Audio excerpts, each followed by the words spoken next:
कवि पद्माकर रीतिकाल के प्रतिनिधि कवि कहे जाते हैं। आपके द्वारा रचित तालन पे तमालन पे मालन पे जो अवतरण है वो निश्चित रूप से श्लाघनीय है, प्रशंसनीय है। रीतिकाल की समस्त विशेषताएं आपके काव्य में दिखाई पड़ती हैं, चाहे भाषागत विशेषताएं हों या भावगत विशेषताएं हों। आपके काव्य में भाव पक्ष भी बहुत सबल है कला पक्ष के साथ साथ, क्योंकि कहा जाता है कि रीतिकालीन कवियों का कला पक्ष अधिक सबल होता है, लेकिन आपका भाव पक्ष भी बहुत सबल है और एक चित्रात्मक शैली का प्रयोग आपके द्वारा किया गया है जो कि श्लाघनीय और प्रशंसनीय है। इसका उदाहरण आप यहाँ देखिए कि चांदनी रात का कितना सुंदर वर्णन किया है। तालन पे ताल पे तमालन पे मालन पे वृंदावन बीथिन बहार बन सीबट पे कहे पद्माकर अखंड रस मंडप पे मंडित उमंडी महाकालिंदी के तट पे छिति पर छान पर छाजत छतान पर ललित लतान पर लाडली के लट पे आई भली छाई है सरद जुन्हाई जी पाई छवि आज भी कन्हाई के मुकुट पे। यहाँ पर कठिन चांदनी रात का वर्णन है और चांदनी कहाँ कहाँ फैली हुई है। शारदीय चांदनी, शरद जुनाई, शरदकालीन चांदनी कहाँ कहाँ फैली हुई है, कहाँ कहाँ चाहे तालों पर है या राधा की लटों पर है या कृष्ण के मुकुट के ऊपर है, कहाँ कहाँ उसके चांदनी बिखरी हुई नहीं है और उससे कितना सुंदरता चारों तरफ विकीर्ण हो रही है, इसका वर्णन यहाँ पर किया गया है। शरदकालीन चांदनी सर्वत्र फैली हुई है।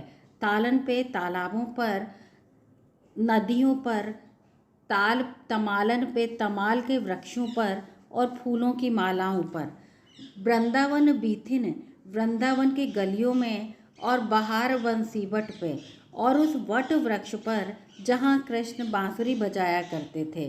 कहे पद्माकर अखंड रस मंडप पे, पद्माकर कवि कहते हैं कि चांदनी का यह सौंदर्य अपनी संपूर्णता के साथ यमुना नदी के तट पर, उमड़ने वाली नदी के जल पर, मंडित उमंडी महाकालिंदी के तट पर और नदी के उस तट पर जहाँ लताओं के अखंड रस मंडप पे, जहाँ की अखंड यानी मंडप बने हुए हैं, लताओं का जाल बना हुआ है जो कि तोड़ा नहीं जा सकता, ऐसे मंडप में जहाँ पर प्रेम रस की अद्भुत धारा संयोग काल में बहा करती थी, वहाँ हर स्थान पर चांदनी की शोभा फैल रही है।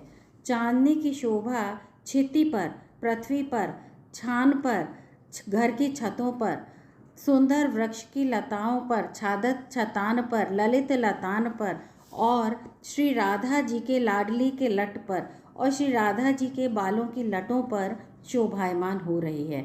आई भली छाई है सरद जुनाई जी, यह चांदनी की शोभा, शारदीय चांदनी की शोभा कृष्ण के मुकुट पर भी अत्यंत रमणीय लग रही है। यहाँ पर चांदनी के सौंदर्य का वर्णन किया गया है जो कि अद्भुत है। निश्चित रूप से ऐसा वर्णन पढ़ के ऐसा लगता है कि जैसे हमारे समक्ष कुछ अद्भुत वातावरण दिखाई दे रहा है जिसको केवल हम महसूस ही कर सकते हैं।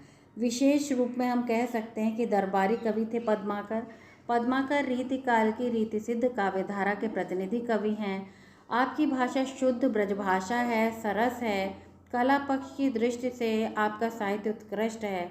आपके साहित्य में अनुप्रास, उपमा, रूपक, श्लेष आदि अलंकार मिलते हैं और पद्माकर को भक्ति इत्यादि विभिन्न रसों का उन्होंने वर्णन किया है।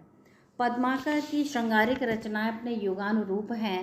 रीतिकाल के समय में श्रृंगार रस की प्रधानता थी, उसी का वर्णन यहाँ पर स्थान स्थान पर हमें दिखता है।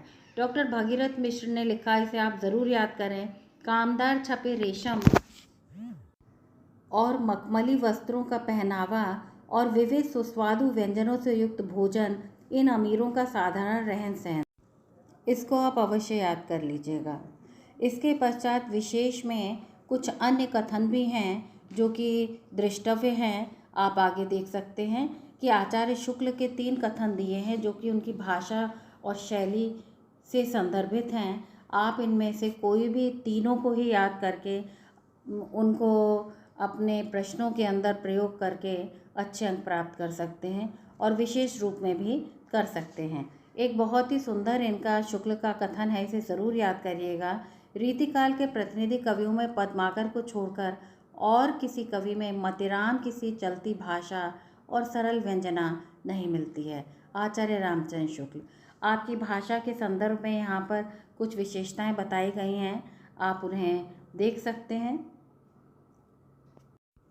यदि हम भाव साम की बात करें तो यहाँ पर चांदनी रात के 3 भाव साम हैं। एक दुष्यंत कुमार का है, एक सुमित्रानंदन पंत का है और एक अज्ञात है। चांदनी चंदन सदृश हम क्यों लिखें, मुख हमें कमलों सरीखे क्यों दिखें।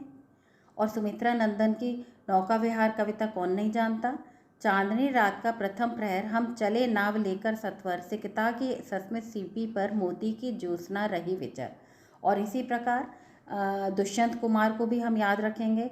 आ रही मुझको तुम्हारी याद ऐसी चांदनी में, ये गगन के दीप जल जल रोशनी फैला रहे हैं। जल मरो तुम भी किसी याद में सिखला रहे हैं, जल रहा हूँ आज मैं भी इस मुसीबत चांदनी में। दुष्यंत कुमार। आप कोई भी याद कर सकते हैं, तीनों भी याद करके इनका प्रयोग स्थान स्थान पर कर सकते हैं। यदि आपको मेरे द्वारा पढ़ाया गया यह अवतरण अच्छा लगा हो तो कृपया कमेंट करें और चैनल को लाइक, शेयर और सब्सक्राइब अवश्य करें। आपका बहुत बहुत धन्यवाद।